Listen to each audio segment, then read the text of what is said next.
Behind the leather, judo throws, and flawless lines, Honor Blackman had a secret reputation, not just for stealing scenes, but for flooring stuntmen and stunning crews with her raw power. She didn't just act tough, she was tough. And off camera, she gave the crew far more than they expected. Canning Town's secret weapon. She was born in 1925 in Canning Town, one of East London's toughest working-class neighborhoods, the kind of place where dreams didn't just die quietly, they were flattened under rubble and ration lines. Honor Blackman came into the world surrounded by war, poverty, and a future that seemed to offer only limitations. Her family had no indoor bathroom, and her early childhood was marked by hunger, blackouts, and bomb drills. The Nazi Blitz would later reduce her neighborhood to smoking craters, but she never flinched. At 16, she was offered a birthday gift, a bicycle or elocution lessons. Most girls would have chosen freedom. Honor chose voice. "I don't know why," she said later. "Something in me just wanted to be heard." That choice changed everything. While the world around her crumbled, she was quietly building a skill set that would carry her far beyond Canning Town. Projection, precision, power. Her voice became her weapon. But she didn't just stay in classrooms. During World War II, Honor joined the effort, not in a factory but on the front lines. She became a motorcycle dispatch rider, weaving through blackouts and firebomb raids to deliver top-secret messages across London. Her code name? Top Gear Tessie. She rode alone through blitzed streets, dodging debris, enemy planes overhead, sometimes delivering decrypted Enigma codes that helped the Allies win key battles. The risks were enormous, but she never told a soul, not until decades later. "I never thought of it as brave," she once said. "It just had to be done." By day, she delivered war intelligence. By night, she worked factory jobs to support her family, and somehow still attended drama school on the weekends. She clocked 57-hour work weeks, often fainting from exhaustion, but she refused to stop. What kept her going? Maybe it was spite. Maybe it was stubbornness. Maybe it was something deeper. The belief that women didn't have to choose between being useful and being visible. She would be both. That wartime resilience shaped everything that followed. While most women were being told to return to the home, Honor was just getting started, and she wasn't about to play anyone's idea of supporting role. Canning Town had forged her. The bombs, the bikes, the blood, the bruises, it all became fuel. And when the cameras finally found her, they didn't stand a chance. The leather-clad revolution. When the Avengers cast Honor Blackman in 1961, it wasn't supposed to be revolutionary. The role of Dr. Kathy Gale was originally written for a man, but when the actor dropped out, producers scrambled, rewrote nothing, and gave the role to Honor. The result? Television history. Kathy Gale wasn't a damsel. She didn't wait to be rescued. She kicked down doors in leather trousers and threw men across rooms using real judo. She was the first woman on British TV to punch first and ask questions later. But here's the truth most don't know. The leather wasn't a style choice. It was a practical accident. During a stunt in an early episode, Honor's trousers ripped mid-fight, leaving production scrambling for a solution. Someone brought in a pair of leather pants, stronger, more flexible, less likely to tear. She tried them on, and a legend was born. Honor trained at Budokwai, London's oldest judo dojo. She didn't fake it. She earned her brown belt, rehearsed on concrete floors, and refused doubles. One director later said, She was tougher than half the stunt team. The censors weren't ready. Some of her fight scenes were considered too violent for television. Episodes were cut or banned, especially in the United States. American networks labeled Kathy Gale too aggressive and demanded edits. Honor laughed in their faces. She did every stunt herself: bruises, twisted joints, broken nails, and she never complained. Behind the scenes, crew members were in awe, not just because she could throw a 200-pound man to the floor, but because she could then walk off set in heels like it was nothing. And she wasn't just fighting villains, she was fighting television tropes. No soft lighting, no flirt and feint. Kathy Gale was a doctor, a marksman, a fighter, and, crucially, never someone's girlfriend. She wore leather not to seduce, but to survive. In an era where women were expected to smile and be small, Honor made herself loud, unapologetic, and physically dominant. And viewers didn't just watch, they followed. She redefined action heroines without ever saying the word feminist. She just was one, long before it was trending. And when producers begged her to tone it down, she threw them, too. The Bond girl who flipped the rules. When Honor Blackman stepped onto the set of Goldfinger in 1964, she wasn't just playing a Bond girl. She was about to dismantle the entire idea of one. At age 39, she was 5 years older than Sean Connery, a rarity not just for the franchise, but for all of Hollywood. And yet, there she was, walking into cinematic history, not with a flirt, but with a fist. Her character's name? Pussy Galore. Even now, it turns heads. Back then, it sparked outrage, censorship, and unforgettable headlines. U.S. networks refused to say her name. Magazines couldn't print it. When asked about it on live television, Honor smirked and said it anyway, just to see how many jaws would hit the floor. But behind the scandalous moniker was something revolutionary. Pussy wasn't a trophy. She was a pilot, a gang leader, a master strategist. And Honor made sure the character never bowed, giggled, or begged. There was no bikini reveal, no clumsy seduction scene. Pussy Galore didn't need saving. She did the saving. And she literally threw Bond. In one of the most iconic scenes in Goldfinger, Honor used real judo techniques, learned during her time on The Avengers, to flip Sean Connery flat on his back. It wasn't staged. It wasn't softened. That throw was 100% her. She later said, "I told them, I'll do it once, so make sure the camera's rolling." It became one of the most talked about moments in Bond history. Honor refused to play the stereotype. She fought for lines that gave her power. She rejected wardrobe suggestions that made her look softer. She rewrote the Bond girl, not with pen and paper, but with presence. And the result? A female character that changed the trajectory of the entire franchise. Long before we had Vesper Lynd or Madeline Swan, Pussy Galore became the blueprint for women who could match Bond punch for punch and still walk away without looking back. Critics called her cold. Studios called her difficult. But audiences? They called her unforgettable. Tragedy on stage and screen. Honor Blackman was built for impact. On screen, in leather, in full command. But behind the strength was a series of heartbreaks and near-death moments that shaped her in ways no script could capture.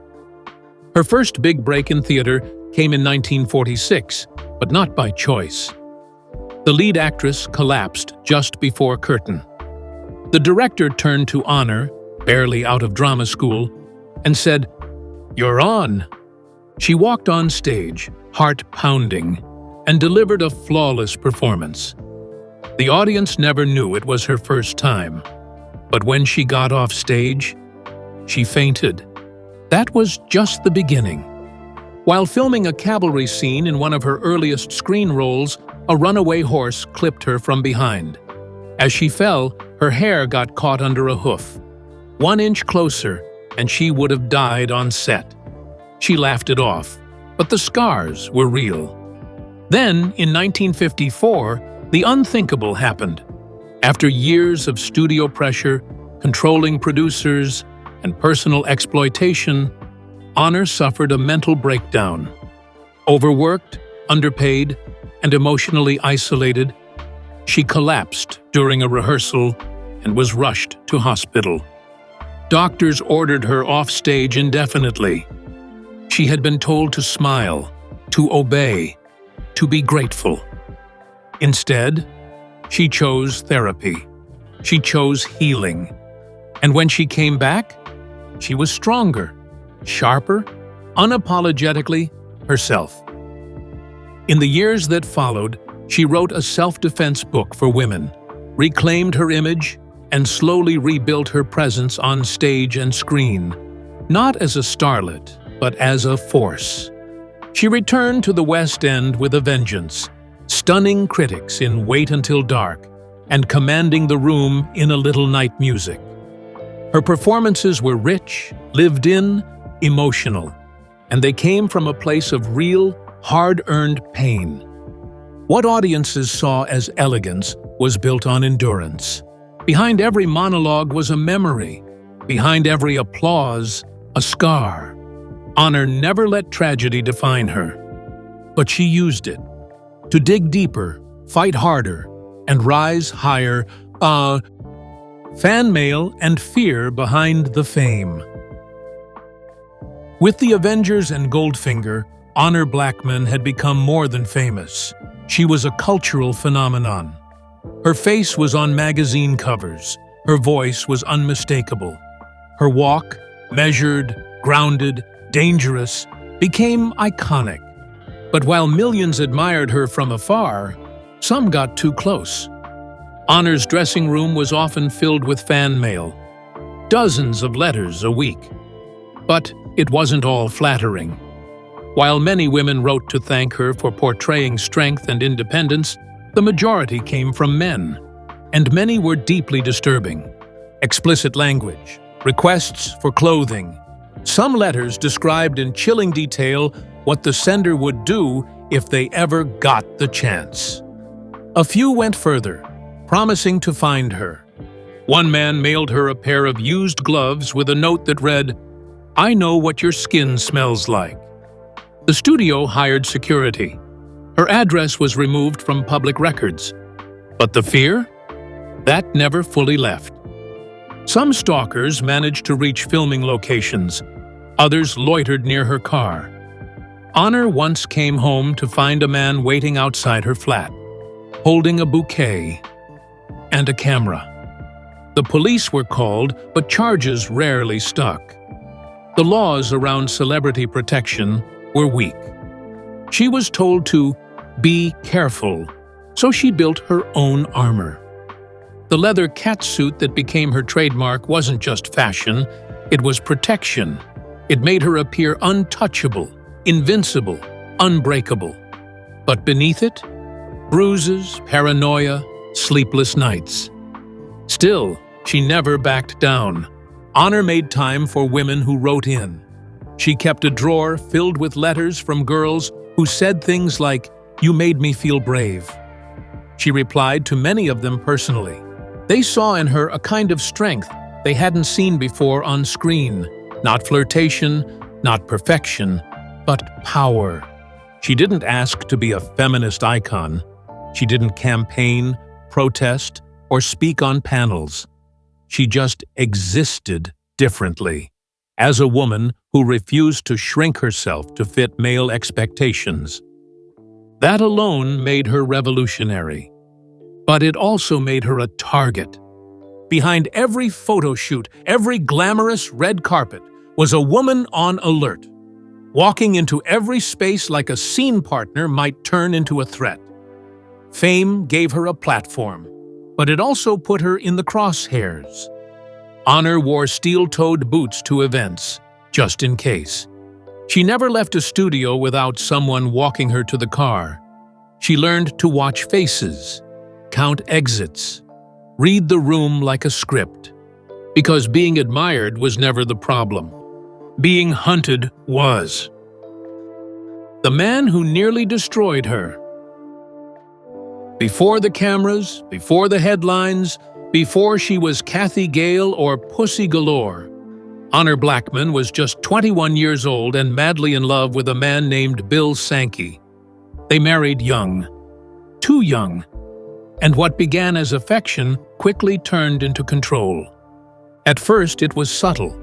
He questioned her career choices, complained about late rehearsals, suggested she take fewer roles. But soon, it escalated.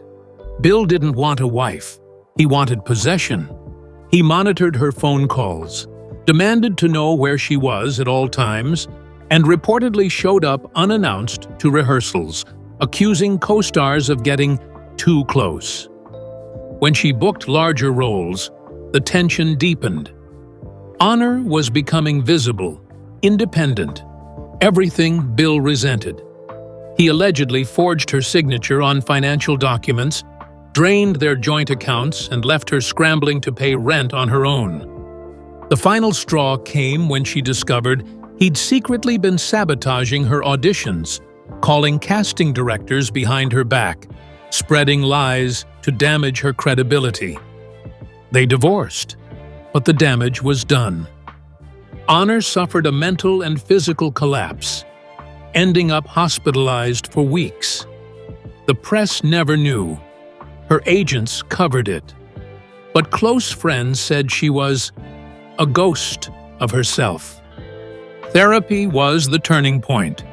She began rebuilding, slowly, quietly, not just her career, but her sense of worth.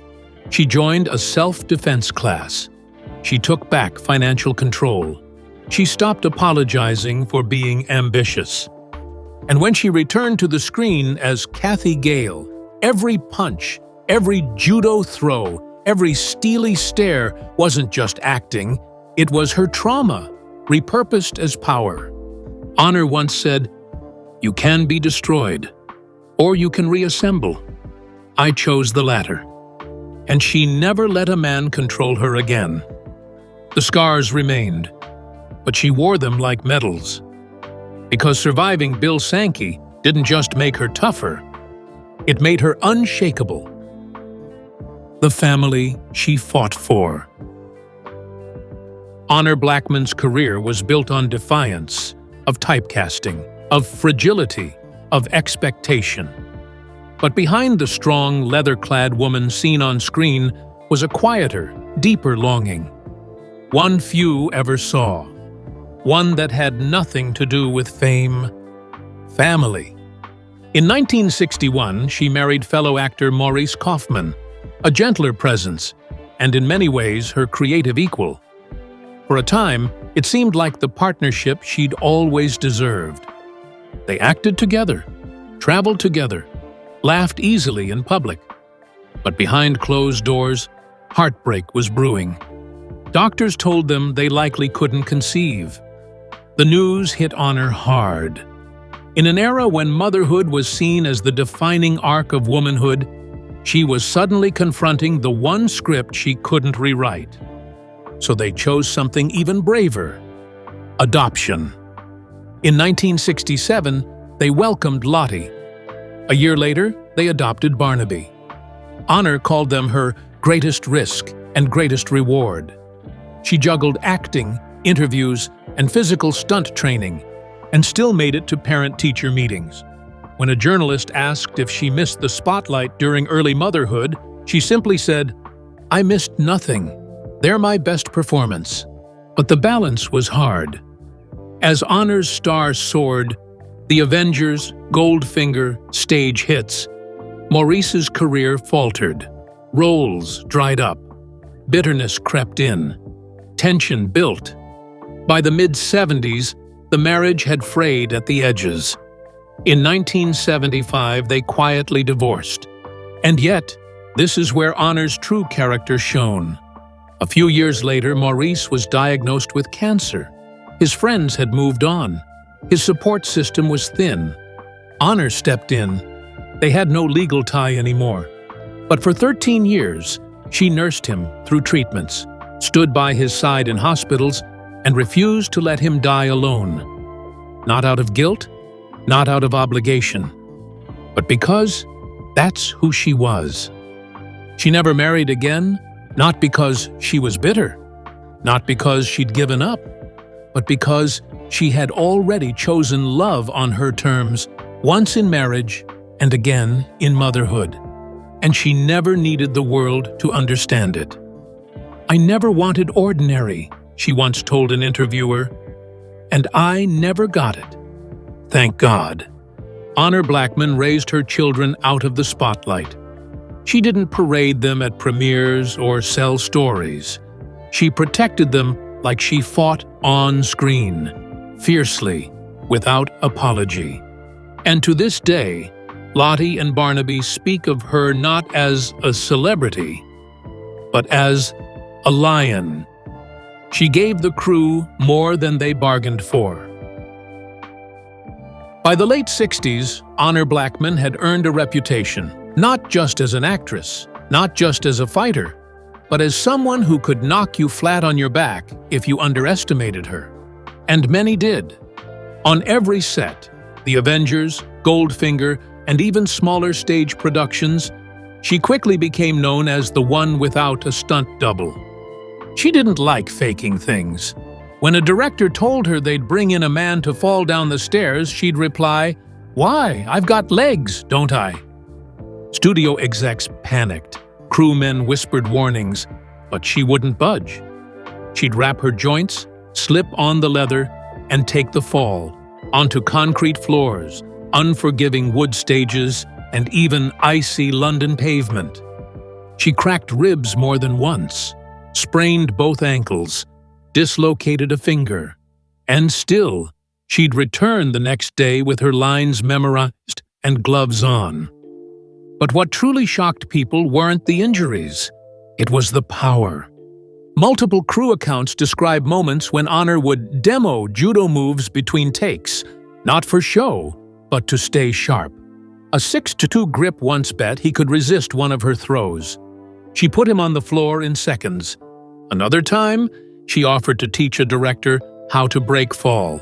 He laughed. He didn't laugh after hitting the mat.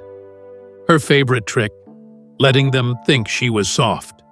She'd smile politely, adjust their collar, then sweep their feet from under them in one clean, brutal motion. And that wasn't ego. That was discipline. The leather catsuit, the one that made headlines, hid bruises, road burns, cuts, and muscle strains. Beneath it, she was bandaged up like a prize fighter. She never complained, never asked for a softer mat, never missed a cue. And the crew? They went from skeptical to awestruck. One assistant director once said, "There were men 3 times her size who flinched when she walked by." She could have used doubles. She could have asked for help. But she wanted to prove something, not to the audience, but to herself. That she could survive anything. That she wasn't just acting tough. She was. And long after the lights dimmed and the cameras cut, the crewmen who worked with her told the same story. She didn't just play strong women. She was one. The rebel who never bit her tongue. By the 2000s, Honor Blackman was no longer flipping stuntmen or throwing Bond across hay bales, but her greatest strength had only sharpened with age, her voice, and she used it, for better or worse, with no filter. In 2002, when she was offered a CBE, Commander of the British Empire, she shocked everyone by turning it down. Not for drama, not for headlines, but because she didn't believe in the monarchy. "I can't accept an honor from a system I don't support," she said flatly. While other actors clung to medals and honors, Honor walked away from the ceremony like it was a bad audition. Her reason? "I'm not interested in approval from people I wouldn't vote for," but she didn't stop there. She publicly criticized Sean Connery, not for his acting, but for what she saw as hypocrisy. He had accepted a knighthood while living as a tax exile. "How can you take a title from a country whose tax laws you dodge?" she asked. And when Margaret Thatcher was praised in the press as a champion for women, Honor snapped back.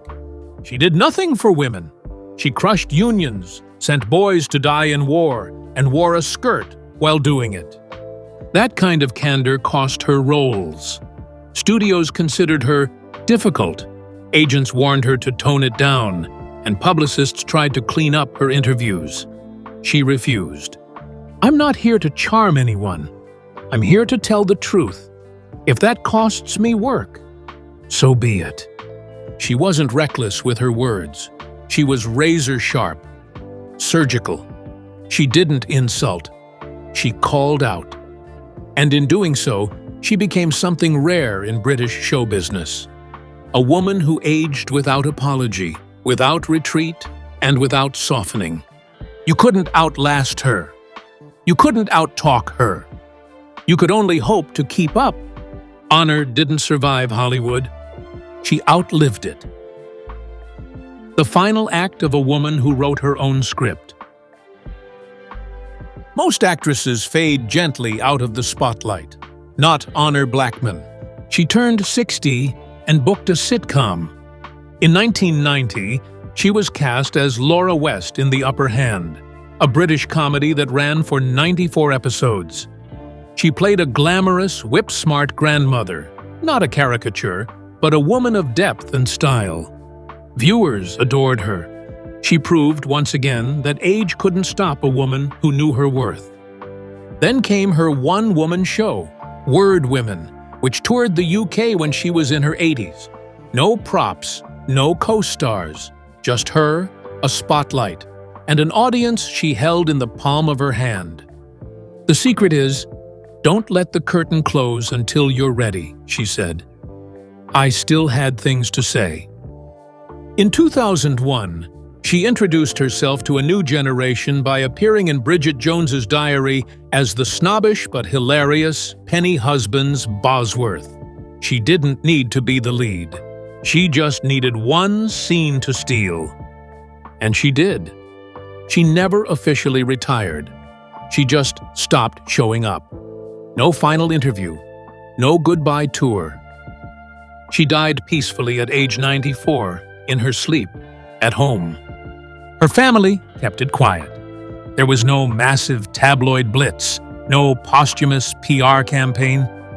Because Honor Blackman didn't need the world to clap when she left the stage. She knew exactly what she had done and who she had been. She redefined action heroines without ever touching a cape. She stood for something when it was easier to stay silent. She walked away from toxic love, from honors she didn't believe in, and from systems designed to shrink women down to sidekicks. Her legacy isn't leather. It's steel. She gave the world judo in heels, war dispatches on motorcycles, Bond girls who didn't beg, women on television who punched harder than the men, and a lifetime of roles that made you rethink what power could look like in a woman's body and voice. In her final interview, when asked how she'd like to be remembered, she smiled and said, "As someone who didn't behave." She didn't. She led, and the rest are still trying to catch up. She was elegance, grit, and danger wrapped in one unforgettable presence. While others played strong women, Honor lived it, bruised, fearless, and impossible to fake. For every scene she nailed, there was a stuntman who limped home, because when the cameras stopped rolling, Honor Blackman still didn't pull punches.